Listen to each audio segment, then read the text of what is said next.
अस्सलाम वालेकुम दोस्तों, मेरा नाम कदस भट्ट। इस वीडियो में आपके साथ मैं क्रिप्टो मार्केट की ताज़रीन अपडेट्स, न्यूज़ और कुछ क्रिप्टो करेंसीज़ के प्राइस एनालिसिस करता हूं और साथ रैंडम कोई on topic, of topic crypto market के हवाले से कोई इन्फॉर्मेशन होती है, वो मैं आपके साथ शेयर करता हूं।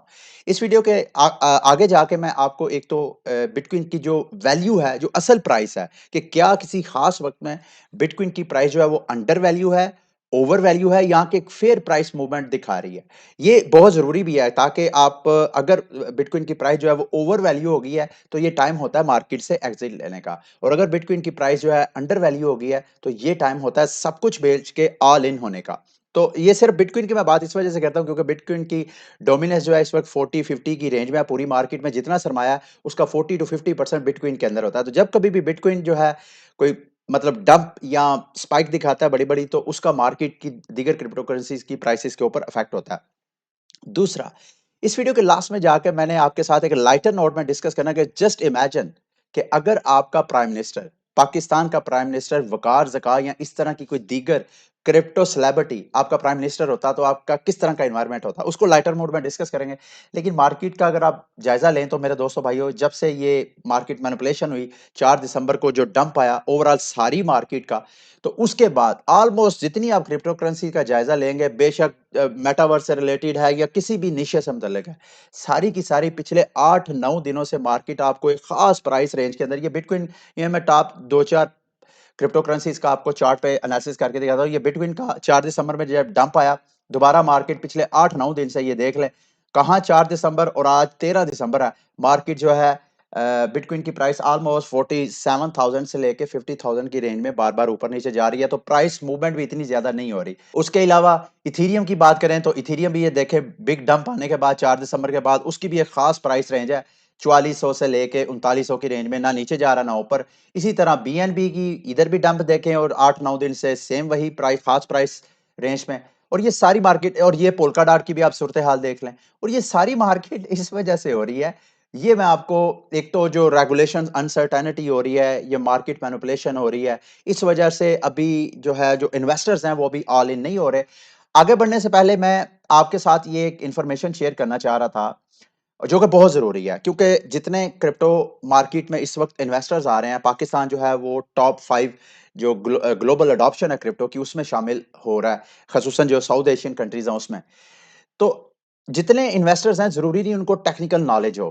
तो आपको ये मैं न्यूज़ शेयर करने लगा हूँ, ये बोर्ड जो एनएफटी सेल हुए हैं, उनको मुख्तलिफ तरीकों से स्कैम किया जा रहा है, इससे आपने लर्न मैसेज लेना है। देखें, आपको अगर टेक्निकल चीज़ों का नहीं पता, सिर्फ़ चंद बेसिक चीज़ें अपने ज़हन में रख लें, आप अपने आप को स्कैम से अगर बिल्कुल सेफ़ नहीं कर सकते, तो रिस्क को मिनिमाइज़ कर सकते हैं। नंबर 1, आपने इम्पर्सोनेटर जो बहरूपी हैं, फॉर एग्ज़ाम्पल इल्मे आलिम का चैनल है, वकार ज़का का कोई चैनल है या कोई और सेलिब्रिटी है जिसको आप क्रिप्टो में फ़ॉलो करते हैं, उसका इम्पर्सोनेट करके बहरूपिया बन के, उसका लोगो लगा के, उसका नाम लगा के कोई बंदा आपको स्कैम करने की कोशिश करेगा।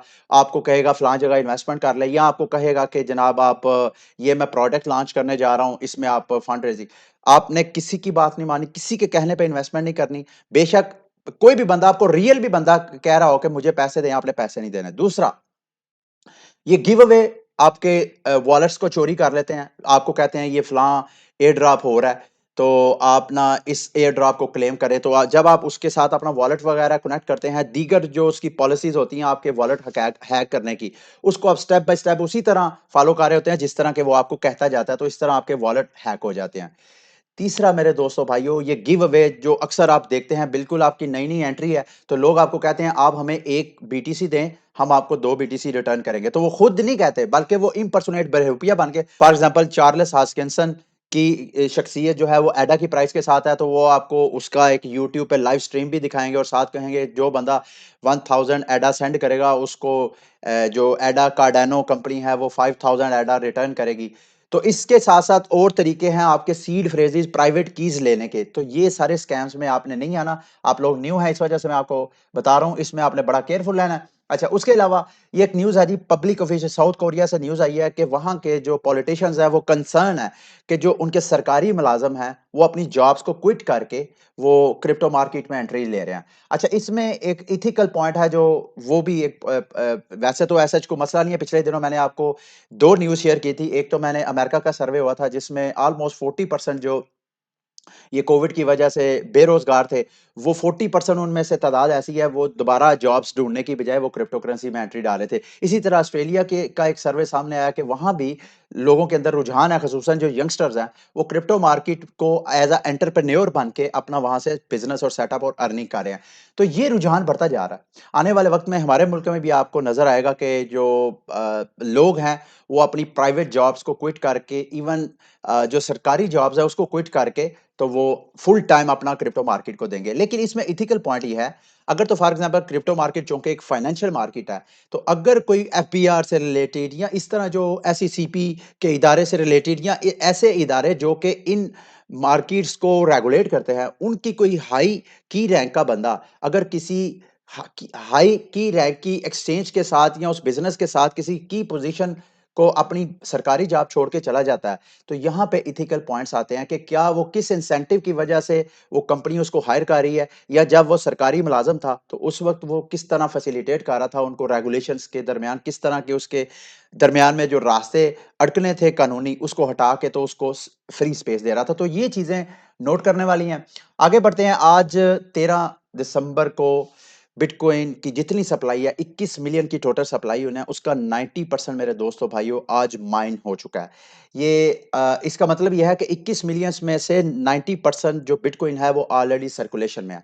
अब ये जो सर्कुलेशन है, सप्लाई एक तो स्केर्सिटी का मैसेज देती है, डिमांड एंड सप्लाई, जैसे आगे जाके मैं आपको एक फिनोमेना डिस्कस भी करूंगा जिसमें हमने बिटकॉइन की प्राइस की रियल वैल्यू को जज करने की कोशिश करनी है डिफरेंट थ्योरी से। तो ये जो 90% सप्लाई है, ये हर 4 साल बाद जो है जब बिटकॉइन हाल्विंग होती है, यानी जो माइनर्स जो हैं बिटकॉइन माइनिंग नेटवर्क को सपोर्ट करते हैं और रिवार्ड के तौर पे उनको जो ब्लॉक दिए जाते हैं, वो हर 4 साल बाद हाफ होते जाते हैं। तो इसका मतलब है बाकी जो 10% सप्लाई है, उसने टोटल मेरा ख्याल है 2130 में जाके टोटल सप्लाई जो है मार्केट बिटकॉइन की टोटल माइन हो जाने, उसके बाद बिटकॉइन माइन नहीं होना। तो ये जो स्पीड है स्लो होती जानी है। यानी ये पिछले 11 सालों में जो बिटकॉइन जो है माइन हुआ है वो 90% वो हो चुका है ऑलरेडी। बाकी जो 10% बच गया है उसका भी 90%, यानी 10% का 90% जो है तकरीबन 30,023 में जाके सन 30,023 में जाके ठीक आज से कोई 12 साल बाद उस 10% का 90% उस वक्त माइन माइन हो जाएगा। फिर उसके बाद इतनी स्लो माइनिंग होगी कि 2130 तक जाके टोटल 21 मिलियन बिटकॉइन माइन हो गए। लेकिन ये माइनिंग और बिटकॉइन की सर्वाइवल के लिए, उसके नेटवर्क के लिए जरूरी है कि बिटकॉइन की प्राइस जो है वो मिलियंस डॉलर में जाए। अगर मिलियंस डॉलर में जाएगी तो मेरे दोस्तों भाइयों ये माइनिंग जो है एक प्रॉफिटेबल बिजनेस होगा, तो बिटकॉइन के नेटवर्क को जो है सपोर्ट मिलेगी। दूसरे आगे बढ़ते हैं। जैसे मैंने आपको कहा कि डिफरेंट किस्म की थ्योरीज हैं और ये आपका आपका इसके बारे में नॉलेज होना बहुत जरूरी भी है। सिंपल सिंपल कुछ थ्योरीज हैं, वो मैं आपके साथ डिस्कस करूंगा। सबसे पहली थ्योरी है कि बिटकॉइन की प्राइस को ये जज करने के लिए कि क्या बिटकॉइन की प्राइस इस वक्त अंडर वैल्यू है, ओवर वैल्यू है, या कि एक फेयर प्राइस के साथ चल रही है। तो जो सबसे नंबर ऑफ थ्योरीज हैं, चंद एक को मैं डिस्कस भी करूंगा। सबसे पहली एक थ्योरी है 200 SMA, यानी डाटा एनालिस्ट है, उनमें से एक ग्रुप का ये मानना है कि अगर बिटकॉइन की प्राइस को आप या किसी भी क्रिप्टो करेंसी की प्राइस को अगर आप 200 SMA यानी सिंपल मूविंग एवरेज की लाइन ड्रा करके देख लें, तो उससे आपके लिए उस प्राइस के ओवर वैल्यू, अंडर वैल्यू और फेयर प्राइस की एवरेज में होना उसको जज करना बहुत आसान है। तो ये इस वक्त मैंने बिटकॉइन का चार्ट ओपन किया है, इसमें मैंने 200 सिंपल मूविंग एवरेज, अगर आपको नहीं लगानी आती है तो आप ट्रेडिंग व्यू पे जाएं या जिस प्लेटफॉर्म पे भी आप ट्रेडिंग कर रहे हैं उसके इंडिकेटर्स में जाके सिंपल मूविंग एवरेज लिखें, और उसके बाद जैसे ही आप लिखेंगे तो यहाँ सेटिंग में आके उसको 200 यहाँ पे कर लीजिएगा। ठीक है। तो यहाँ पे इस वक्त अगर बिटकॉइन की प्राइस देखें तो ये स्लाइटली स्लाइटली फेयर प्राइस के पास है। इस लाइन से अगर किसी भी क्रिप्टो करेंसी की प्राइस ऊपर होती है तो ये इस थ्योरी का कहना यह है कि वो ओवर वैल्यू है। जैसे कि ये भी यहाँ पे आप देखें, यहाँ से तकरीबन 3 अक्टूबर को प्राइस ने एकदम इस लाइन को क्रॉस किया और जितना डिस्टेंस करती गई इस 200 मूविंग एवरेज से प्राइस उतना ज्यादा ओवर वैल्यू होती गई। तो इसका मतलब यह था कि जितना ऊपर जाती जा रही थी आपको यहाँ पे मार्केट से एग्जिट होना चाहिए था अगर आपने शॉर्ट टर्म ट्रेडिंग करनी है तो इसी तरह अगर मार्केट नीचे डंप होती जा रही है, जैसे कि यहाँ पे मिड मई में जब क्रैश आया तो उसके बाद मार्केट जो है अंडर वैल्यू होती गई, तो इस थ्योरी के मुताबिक वो बेस्ट टाइम था कि आप मार्केट में एंट्री डालते इस वक्त, जबकि आप अगर फियर एंड ग्रीड इंडेक्स को देखें तो इस वक्त मार्केट आपको फियर की सिचुएशन में नजर आ रही है। कल परसों तो एक्सट्रीम फियर के अंदर थी, तो इस फियर की सिचुएशन के अंदर भी मार्केट की ये थ्योरी ये कह रही है कि मार्केट जो है स्लाइटली फेयर प्राइस के पास है, यानी ओवर प्राइस के पास है। अभी भी मार्केट जो है अंडर वैल्यू नहीं है। अच्छा, दूसरी थ्योरी है जी फियर ग्रीड इंडेक्स। आपने मार्केट को सिंपली सिर्फ फियर और ग्रीड इंडेक्स को फॉलो करके ट्रेडिंग करते जाएं तो ये भी आपके लिए अच्छा प्रॉफिटेबल ट्रेडिंग एक तरह का मेथड हो सकता है। इसमें ये इस वेबसाइट का लिंक मैं आपको वीडियो की डिस्क्रिप्शन में दे दूंगा। आपने इस चार्ट को मॉनिटर करते रहना। ये जितनी मैं आपको थ्योरीज बता रहा हूं, ये आपको मैं बताता चलूं कि ये हर थ्योरी जो है 100% एक्यूरेट नहीं है। जरूरी नहीं मार्केट जो है थ्योरी को 100% फॉलो करे, लेकिन ये सिर्फ आपको यूं समझ ले कि एक एजुकेशनल इंसेंटिव मिल रहा है, ताकि आप जब डिसीजन मेकिंग करें ट्रेडिंग के लिए तो ये सारी चीजों को कपल करके आप अच्छी जजमेंट करें कि किस वक्त मार्केट में एंट्री डालनी है, किस वक्त मार्केट से एग्जिट होना है। तो ये फियर ग्रीड इंडेक्स आपको जब कभी भी आप मार्केट 200 के 200 कह रहा 20 की लेवल से आपको नीचे नजर आए, यानी एक्सट्रीम फियर की पोजीशन में हो, जितना नीचे जाता जाए उतना आप ब्लाइंडली मार्केट में एंट्री डाल सकते हैं। और जितना मेरे दोस्तों भाइयों मार्केट जो है एक्सट्रीम ग्रीड की तरफ चला जाए, जो कि पिछले माह आपको ग्रीड में नजर आ रहा था जब बिटकॉइन ने अपना ऑल टाइम हाई बनाया था, तो वो उस वक्त अगर आप प्राइस इस इंडेक्स को देखते फियर एंड ग्रीड के, तो उस वक्त एक्सट्रीम ग्रीड में था। तो जब कभी एक्सट्रीम ग्रीड जो कि 80 से अबव की वैल्यू बनती है आपको नजर आए, तो उस वक्त आप मार्केट से एग्जिट ले सकते हैं, अपना प्रॉफिट कैश आउट करवा सकते हैं। इसके अलावा अगर पुरानी थ्योरीज की बात की जाए तो ये सन 2010 में जब बिटकॉइन बिल्कुल स्टार्ट में था, तो उस वक्त थ्योरी ये पेश की जा रही थी कि ये एक बिटकॉइन माइनर थे और बिटकॉइन इन्वेस्टर थे, अर्ली इन्वेस्टर। उन्होंने कहा just to clarify for me the value of bitcoin is at least at what I have to pay to get them. यानी वो कह रहे थे कि जितनी मेरी माइनिंग की कास्ट आती है, हालांकि उस वक्त ये एसिक्स वगैरह ये बड़े बड़े माइनिंग सेटअप नहीं लगते थे, उस वक्त तो आम नॉर्मल से कंप्यूटर पे माइनिंग होते थे। उस वक्त भी लोग ये सोच रहे थे कि बिटकॉइन की जो एक्चुअल वैल्यू है, उस वैल्यू को अगर आपने जज करना है तो जितनी माइनिंग कास्ट आती है उसके साथ कंपेयर करें। फिर ऐसा ऐसा ये आगे उन्होंने वैल्यू लिखी कि उस वक्त 2010 में उनकी नजर में जो उनको माइनिंग कास्ट पड़ रही थी वो तकरीबन 7 सेंट के करीब उनको कास्ट पड़ रही थी। तो फिर दिनों के अंदर ही जैसे जैसे बिटकॉइन की माइनिंग की डिफिकल्टी बढ़ती गई, तो जो माइनिंग कास्ट है वो बढ़ती गई, कास्ट बढ़ती गई, तो ये थ्योरी ऑलमोस्ट एक तरह की बेकार हो गई। तो इसको भी वैसे आप देख सकते हैं। अच्छा, उसके अलावा फिर आहिस्ता आहिस्ता 2011 में एक नई थ्योरी आई। ये जो किसी भी क्रिप्टो करेंसीज की प्राइस को कैपिटल वाइज, अक्सर मैं आपको कहता हूँ ये टॉप 10 क्रिप्टो करेंसी में शामिल होता है, ये टॉप 5 क्रिप्टो करेंसी, वो एक्चुअली मार्केट कैपिटलाइज उसका रैंकिंग होती है। तो ये 2011 में थ्योरी आई जिसमें कहा गया कि किसी भी क्रिप्टो करेंसी की जो मार्केट हेल्थ है, यानी उसके पीछे कितना लोगों का सरमाया है उसको, और साथ कितनी पार्टिसिपेशन है कि जो उसके जो एक्टिव यूजर्स हैं उनकी पार्टिसिपेशन कितनी है। मुख्तलिफ किस्म के ये पार्टिसिपेशन के थ्योरीज हैं, डाटा है जो कि ग्लास नोट जैसी जो डाटा रिसर्चर टीम्स है वो आपके सामने टाइम टू टाइम पेश करती रहती है। तो इन चीज़ों को मिला के ये भी एक थ्योरी जो है वो डेवलप की जा रही है, और ये मुख्तलिफ किस्म के आपको जो डाटा रिसर्चर कंपनीज नजर आ रही हैं, इस तरह की मुख्तलिफ किस्म की प्राइस थ्योरीज को इम्बेड करके तो मुख्तलिफ किस्म के चार्ट आपके साथ शेयर करती हैं।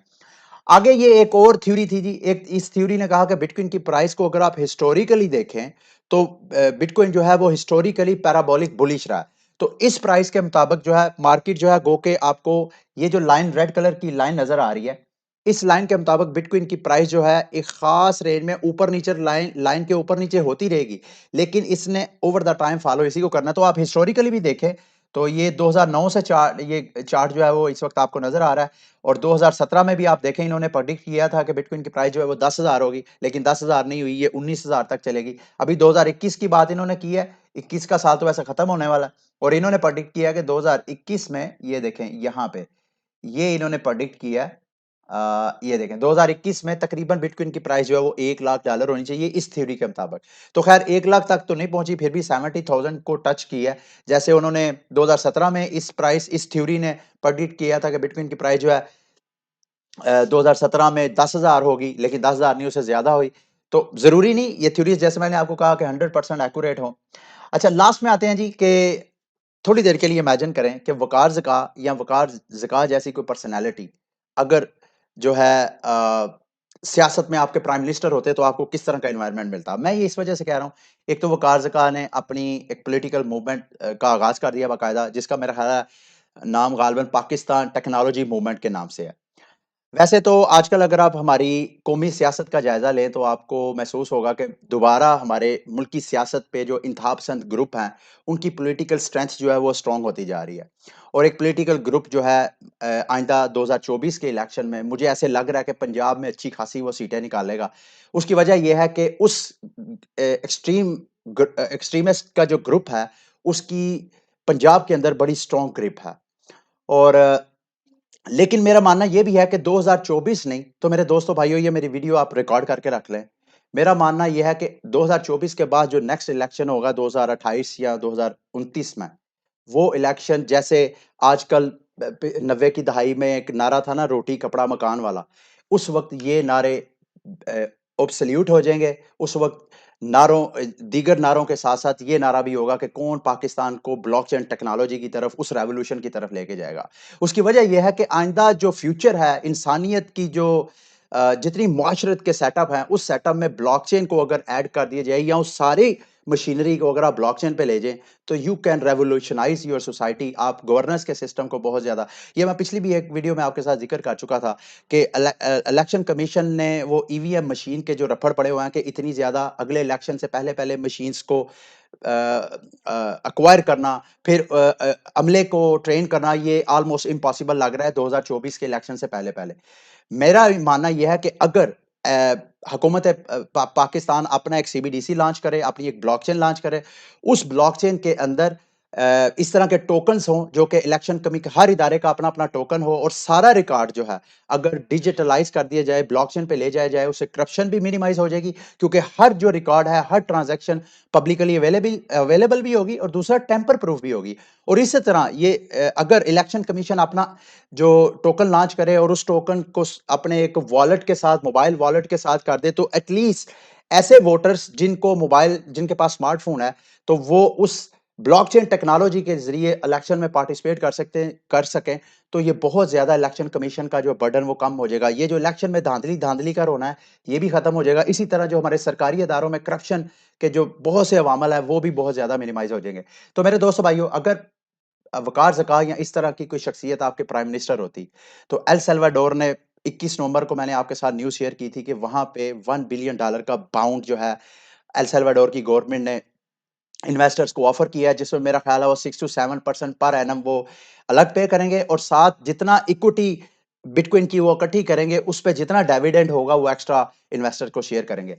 तो अगर वकार ज़का जैसी कोई शख्सियत आपका प्राइम मिनिस्टर होती तो वो भी इस तरह की अपॉर्चुनिटी को लाजमी अवेल करता।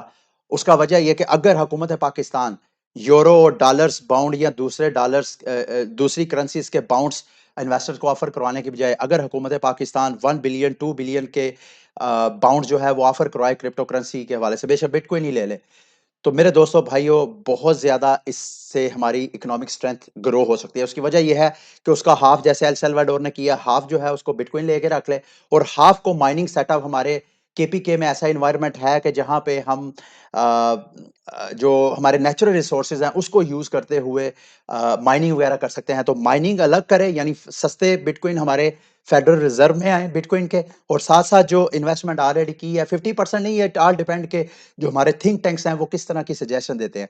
अगर ये बॉन्ड लिए जाए तो ये आने वाले वक्त में वैसा ही ये मशवरा है जैसे मेरा ख्याल है वकार ज़का ने 2014 में या 2013 में बकौल उनके उन्होंने मशवरा दिया था कि हुकूमत पाकिस्तान को कुछ पैसा अपने जो सेविंग है उसमें से फेडरल रिजर्व में से बिटकॉइन लेके रख देना चाहिए।